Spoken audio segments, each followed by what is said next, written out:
Part two of my conversation with Joe Mazzulla, looking ahead to this upcoming season, defending the title, even though he doesn't like to call it that, and his quote that has already gone viral right now on the Locked On Celtics podcast.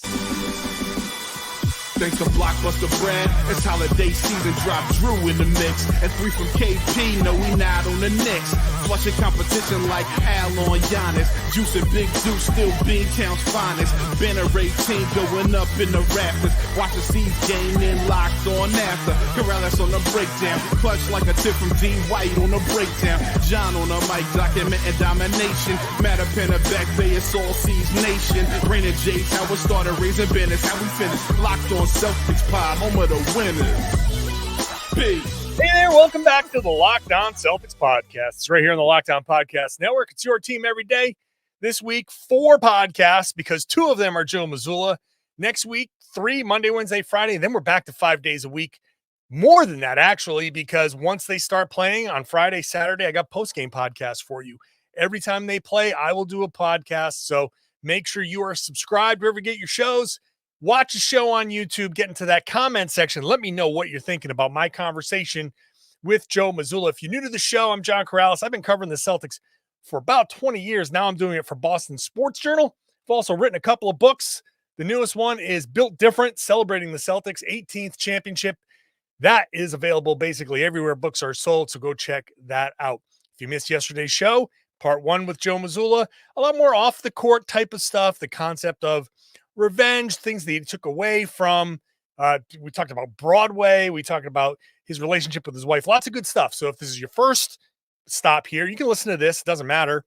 But go back and listen to part 1. Part 2, we're looking ahead to a lot of stuff on the court. Today's show brought to you by Game Time. Download the Game Time app. Create an account. Use the code LOCKEDONNBA. You get $20 off your first purchase of those last-minute tickets to sports or whatever. So later on, he finishes this podcast with the best quote ever, and you've probably seen the ESPN graphics and all of that. But he's got them. He's got a lot of great quotes in this. A lot of good stuff from Joe, keeping it on the court. Starting with another great analogy, the killer whale stuff. Here's part 2 with Joe Mazzulla. No, it doesn't matter what it is. You're pulling something out of it. So Sam Hauser, during the finals, I remember in Dallas, he was saying like, yeah, Joe pulls something for everything, even killer whales and how they hunt their prey. I've been dying to ask you, what is it about killer whales? Like, what was your killer whale story to them? It's not really a story as much as it's just understanding the animal kingdom. I think the animal kingdom is the most purest form of hierarchy and role definition that there is. Everybody plays their role. If you step outside of it, you get killed.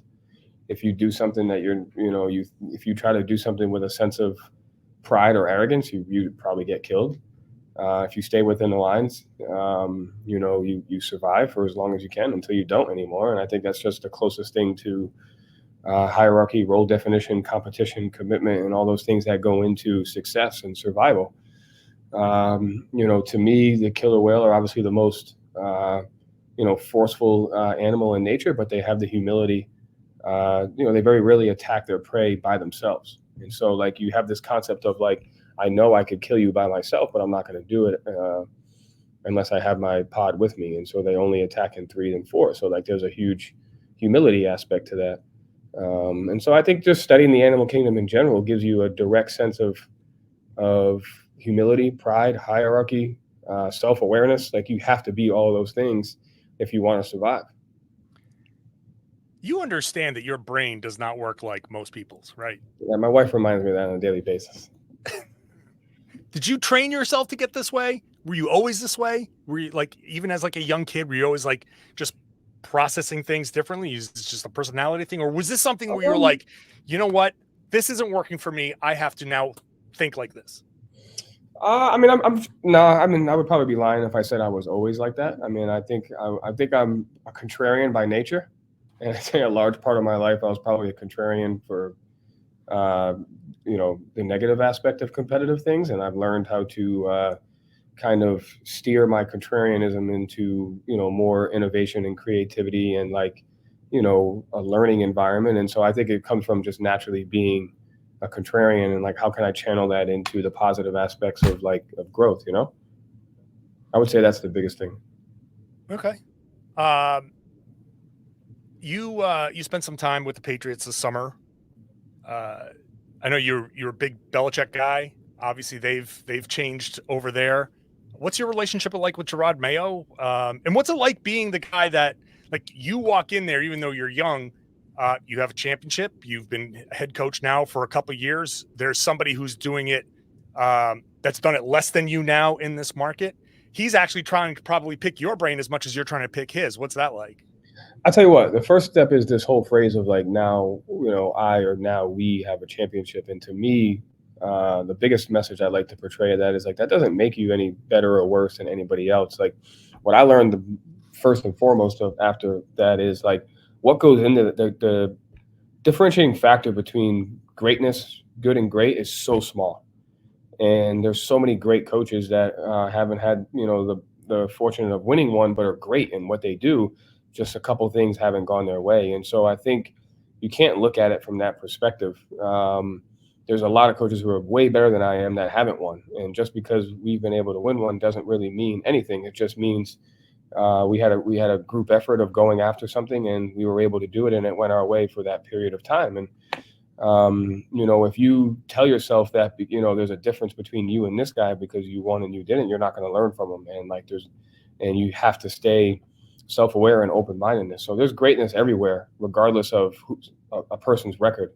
I kind of saw that with the Florida Panthers coach, where like he was a unbelievable coach and he had the record for the most games without winning one until this year. Like before that, he was still one of the greatest coaches with the most wins. And so you just can't look at that as a line of delineation or a validation type thing. And so Gerard's won one as a player. I mean, there's guys on his staff that have won multiple as a player. To me, the football structure, started coming into the basketball structure years ago with how they did their staff. I'm enamored by the practice plan, studying their practice plan and figuring out how they bounce in and out of different types of things, so it was really cool kind of studying the way they were able to build a practice plan. And then, I would say like the situation that Gerard is in now is we're all in. Like, you got to move the organization forward. You got to move, the championship process forward. And it's our responsibility to take over these 4 teams that have had so much success over all these years. And how do we do that? And then, how do we stick together as the 4 sports? So it was a fun time, and I learned so much that day. Anything in particular? Like what's it like talking to a new head coach? Again, like, it's not about, you are better or worse because you've won a championship. You have the experience of having won a championship, whether it's dealing with people like me or dealing with the fans or a summer of like, yeah, he won one as a player, but it's different as a coach. You just have different responsibilities and all of that stuff. Yeah. What do you learn from him, and what do you kind of impart on him as, hey, I know you've been around this and you've seen, you've learned from the best in Bill Belichick, but a lot more good stuff about what he took away from his time with the Patriots, and later on that special moment between him and Jayson Tatum as they were winning a championship. That's coming up here on the Locked On Celtics podcast. Today's show is brought to you by eBay Motors. Passion, drive, and patience, that's the formula for winning championships. It's also what keeps your ride or die alive. eBay Motors has everything you need to maintain your vehicle and level it up to peak performance. Superchargers, roof racks, exhaust kits, LED headlights, and more. So whether you're into speed, power, or style, eBay Motors has you covered. And with over 122 million parts for your number one ride or die, you will always find exactly what you're looking for. With eBay Guaranteed Fit, your part is guaranteed to fit your ride every time or your money back, because with eBay Motors, you are burning rubber, not cash. With all the parts you need at the prices you want, super easy to make your car the MVP and bring home huge wins. Keep your ride or die alive at ebaymotors.com. Eligible items only. Exclusions apply. eBay Guaranteed Fit is only available to U.S. customers. Thanks for making Locked On Celtics your first listen every day. Go check out Locked On NBA. I host on Wednesdays with Jake Madison of Locked On Pelicans, rotating hosts all week long. It's a great way to get caught up on the league, stay up to date on the league, have some fun conversations, fun debates. So make sure you're following Locked On NBA, making that your second listen. Watch that show on YouTube. Now let's get back into my conversation with Joe Mazzulla. His relationship management is really cool. Like watching him build relationships with the guys on his staff, how he empowers his staff, how he builds relationships with the guys. It's really cool. Like he's just very in tune with what goes into building a relationship. The coolest thing that I noticed was, so we got some of our plays last year from the pre-snap motion, which, I think, right. So we took some of our stuff from the pre-snap motion. So I'm sitting there watching the other day, and you can set illegal screens within 1 yard, I think, of the line of scrimmage. Essentially, you can just run into a guy. And so I'm just thinking of like, okay, they ran this action, and in basketball terms, Hunter Henry would have been wide open for a three behind the illegal screen. But because you have to gain yardage, he overran the open window and ended up only getting like, a half a yard or a yard. And so it was like, can we use these illegal type screens and these wide receiver patterns to create these pockets, which in our sport would give us an open shot, not, gaining yardage. So like just sitting there and talking to like how they build the language of getting to those concepts, I think is massive.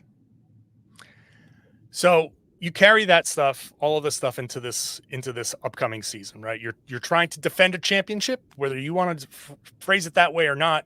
That's how we're looking at it.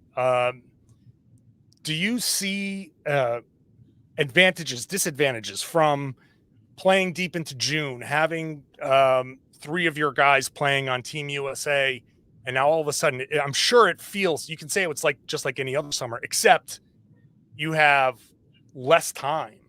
And you're immediately, and on top of it, the Abu Dhabi trip, right? That cuts your normal preparation time down by a week or so. Does running it back a little bit more than I had in year one, so I'm sure we'll be okay. Fair enough. Good perspective to have. But from the player's perspective, does it give you any sort of advantage running it back? Like you've only you made minimal additions, knowing that everybody's back and they all know the terminology, all that stuff. Do you just dive right into like, okay, we can skip ahead 3 pages, or do you have to go back to the beginning and say, we're going to reinforce everything that we do and just go through that same process? No, you start even before the basics. I think you have to start all over again. And, you can't make any assumptions. And to me, it goes back to those concepts and principles that we talked about, earlier in the show. Is it's very easy to lose. It's very easy to lose.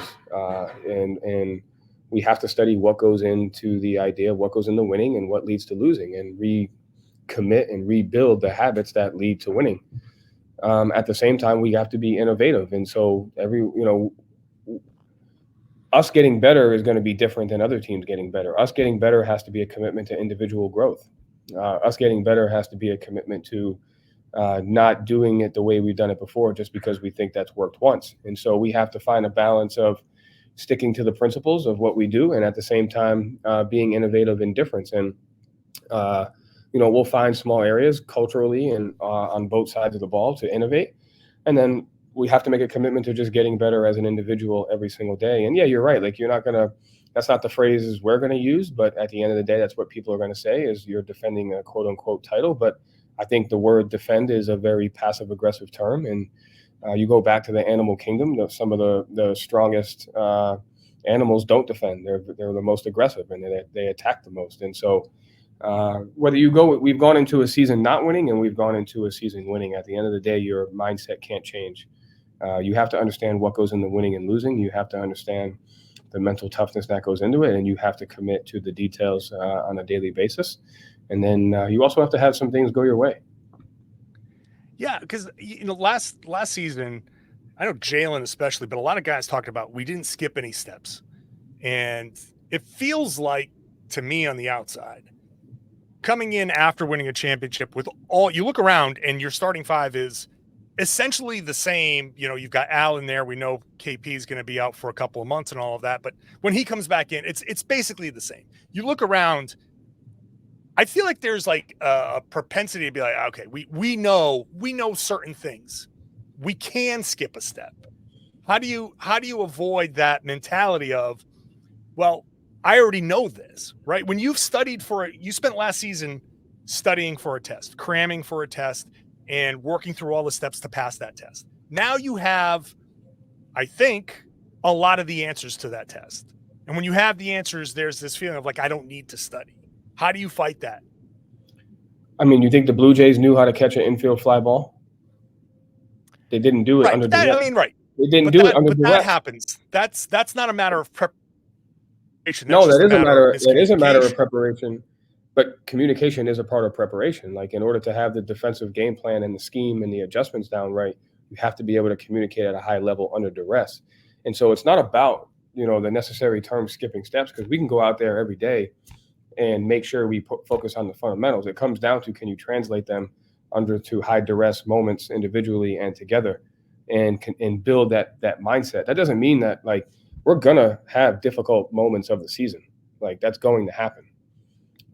If you study, the season after the championship season for the last 15 years, the longest losing streak is 7. The second longest losing streak is 5. No team has made it past the second round in the last 6, 7, or 8 years. So there's all these things that go into winning and losing that you just have to make a commitment to the details for. So, like, as I'm sitting there at the game and I'm like, okay, that fly ball led to a loss. That's the epitome of what we're trying to talk about, is like, can we make the most simplest of decisions and execution under the highest amounts of duress? And so we have to relearn the habits. We have to relearn the fundamentals. We have to recreate duress. It'll be created for us during the season, but we have to recreate it internally in practices and in film sessions and in game situations. And so that, to me, is we talk about studying all these different sports. It's not different. It's all about, you take a look at the second thing I took from the U.S. Open was the difference in percentages of forced versus unforced errors on each opponent. And, like, the person that can manage the unforced error margin is the person that ends up winning, because they're not putting themselves in a difficult hole. And the person that wins the first serve percentage puts themselves in better positions on a return shot. And so, like, it's all these details. And, like, if you were to take a pro out on a Tuesday afternoon, he probably would never miss the first serve. But, like, the fact of doing it under duress over and over again with your environment constantly changing, I think that's the epitome of not skipping steps. And we just have to commit to that and do it with an understanding that it won't be easy, and we probably, will have difficult times. So I think most people on the outside would say your style is unconventional. Well, however you want to take that, you can take that. And I go back to this moment of you and Jayson hugging. He comes out of the game 5. It's over. He's like, we did it. And your reaction was, I told you, which isn't it to me, it stood out of like, correct me if I'm wrong. It feels like you've been hammering home a certain concept all year long. And it felt like in that moment, you're like, I told you, if you guys did what I said, this is how it was going to go. Is that accurate? Or it wasn't necessarily, it wasn't necessarily did what I said. It was like, Joe explains that moment with Jayson Tatum when we come back. And, of course, his viral quote, that's coming up next. Today's show is brought to you by BetterHelp. I have benefited from therapy. I think a lot of people can. It's very therapeutic to talk through anything that's bothering you. Maybe it's just day-to-day stress. Maybe it's a relationship thing. Maybe it's a work thing. You can probably benefit by talking to somebody. Now, I know it's hard to find a therapist around your house, around work, going to that place. That's why BetterHelp makes it very easy to get it all done. It's all online, so it's convenient, it's flexible, it's suited to your schedule. You go to betterhelp.com/LockedOnNBA. You fill out a questionnaire, sign up, fill out the questionnaire, you get matched with a licensed therapist. If you don't click with that therapist, not a problem. Keep switching until you find somebody you like. Once you find somebody you like, I'm telling you, the benefits are noticeable, and the benefits start happening pretty quickly. Talking through things can really, really help you out. So give it a shot at betterhelp.com BetterHelp.com/LockedOnNBA. Rediscover your curiosity with BetterHelp and at BetterHelp.com/LockedOnNBA. Get 10% off your first month. That's BetterHelp, HELP.com/LockedOnNBA. Thanks for making Locked On Celtics your first listen every day. Make any one of our Locked On team podcasts your second listen. So if the Celtics are playing the Knicks, you can go to Locked On Knicks after the game, get their perspective, after opening night on what happened, win or lose. It's always great to get the other team's perspective. So we've got one for every NBA team. Go check out what they're saying after the games, before the games, or if you want to get caught up on a particular team, it's a great way to do so. All right, let's wrap up the conversation with Joe Mazzulla. Yeah, it wasn't necessarily did what I said. It was like, there's a point in your career where you have to make certain decisions. That's as an individual and it's as a team. And since I've gotten here, we've been knocking on the door. And it was a super proud moment for me as a coach because, you see, Jayson in particular, with him, but as a team, you see these guys make the mental decision, make the sacrificing decision, make these micro decisions that lead to winning. And I just had full belief in if we did this together and if we focused on the things that were the most important, didn't get bogged down by the things that really didn't matter, if we stuck to this formula, we would reap the benefits of that. But we also had to surrender to the fact where we may stick to this formula and it may not work. We have to you have to go into something knowing both of those things, and that's how you surrender to it. And so that moment, for Jayson in particular, he did everything you could have possibly imagined to help put his team in position to win. And everybody on the team did that. And so the I told you was like, hey, like if we go about this together and doing it on this process, like you got to have faith that it's going to work out. And to me, you can't achieve something if you don't have the faith to do it. And so it wasn't like do what I said that we'll get it done. It was like, hey, if we commit to this together and if we go about this unconventional process, it's got great potential to work. And but you got to know that it might not. And we, credit to the guys for making the decision to, trusting our process of what we think goes into winning. You're a very aware person. You're very aware of, hey, and you might get knocked out when you're out there. You might get hurt. You might lose. All of that stuff. You have to surrender to that because it's a true possibility. You don't like have as much control as you think you do, or as other people think that we do. Like to me, and I learned this when I watched the Orlando Lakers series. They won 4-1, but 3 of the games went into overtime. Like that Indiana series was by far the toughest series, and we swept them. But it should have went Game 7. And we fought, they fought. And so like what you have to have an understanding that, we have to fight for the things that we can control, but there's so much that goes on that you can't control. If, we're trying to foul up 3 and give Nesmith a wide open corner 3, if he makes that and we go into overtime on the road, it's a completely different game. If they call the timeout to advance it, we don't knock the ball out of bounds to get the baseline out of bounds steal. So like we couldn't control whether they call the timeout or not. They just didn't do it. And that put us in position. If Carlisle calls a timeout to go for the 2-for-1 at the end of Game 3, Drew doesn't get the steal. And so there's all these things that, obviously the players had to perform at a high level in which they did. But there's also a list of things that I wrote down that I'm like, here are all the things that happened that we had no control over. And we got to practice this list of things to try and gain a little bit more control over. But there's still stuff that you have to surrender to within a game. I'll wrap it up with one 2-part question. Do you have a favorite thing about last season, whatever it is? And then is there something that maybe you're looking forward to the most this upcoming season? I'm looking forward to the challenge. I can't wait to see how hard it's going to be. I can't wait. Like to me, that's like, I wish we started tomorrow. Like that's as easy as an answer as I can give you. Like I hope it's even 10 times harder than it was last year. Like I really hope it is. And my favorite moment from last year, I think, was watching the guys fully commit to each other and to the unique process of winning. And, I always say this, and I hope out of this conversation, this gets picked up the most, is the greatest gift you can get in the NBA is the players that you have. And, we have the highest character guys. and we have some of the best players. But they dictate the temperature and the environment of the organization and the building on a daily basis. And it's our job as a staff and the front office to just facilitate small areas of growth and manage the areas of growth and adversity. But I got the greatest gift that any coach could have, and it's organizational alignment, and it's the type of players that we have. So that was my highlight. And again, people are going to say the target's on our back, but I hope it's right in our forehead in between our eyes. I hope I can see the red dot. Perfect place to end. Joe, you've been very generous with your time. Really, really appreciate you taking some time out to talk. Yeah, I appreciate it, man. Thank you.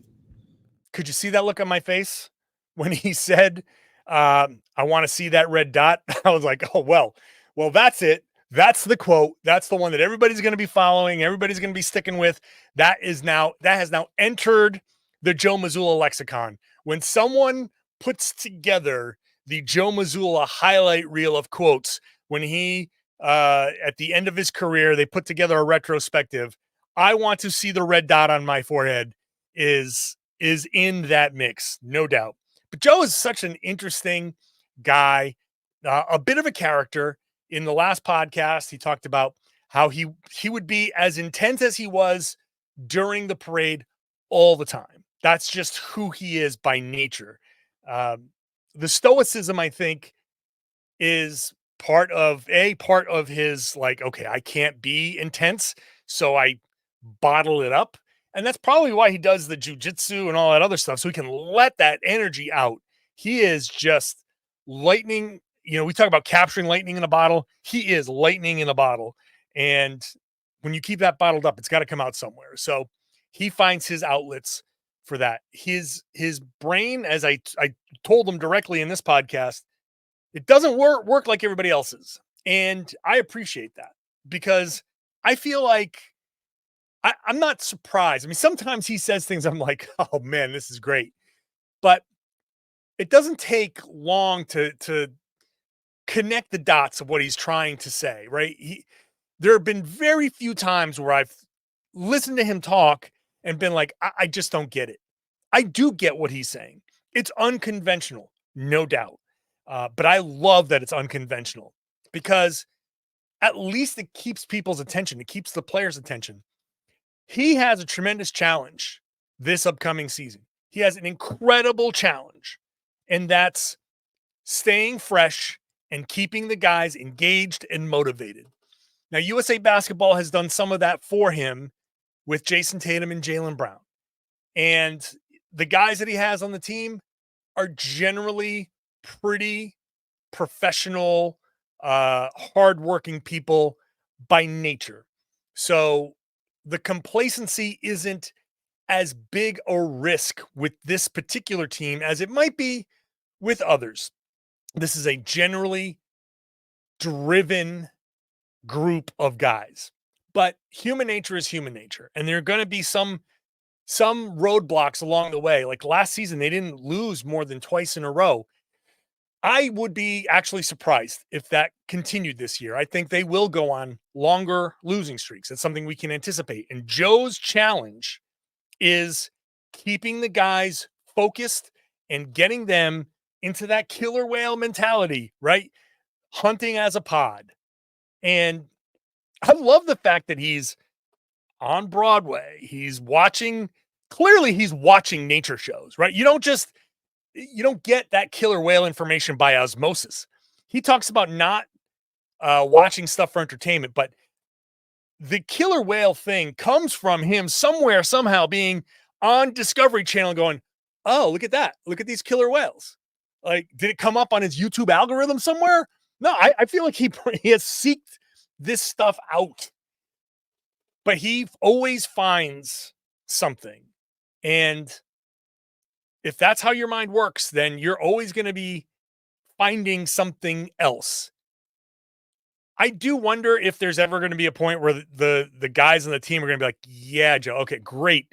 Aardvarks. Oh, this is a new one. Great. What do the aardvarks do that we need to do on a basketball court? Like some crazy stuff like that.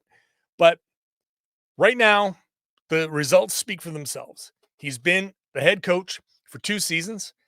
Yes, he's gotten a talented team, but he got that talented team to play incredible basketball all season long last year, and they're the favorites again.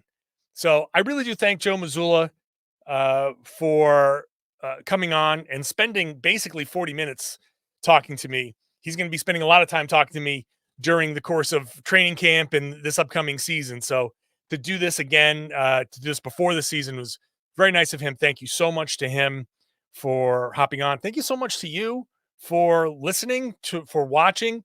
Hopefully there's a lot of you who are new and you enjoy this podcast. It's going to be a daily podcast. Just next week, it's 3 days. We go down to 3 days a week during the off season, but next week, 3 days. And after that, 5 days a week, sometimes 6, hell, sometimes 7, because when the Celtics play on the weekends, I will be podcasting for you. So make sure you are subscribed wherever you get your podcasts. Watch the show on YouTube. Get into that comment section. Let me know what you're thinking about this podcast, this conversation with Joe Mazzulla, or whatever else. And if you are subscribed, I would love it if you shared the podcast and told everybody they should be listening to and watching the Locked On Celtics podcast here on the Locked On Podcast Network. It's your team every day.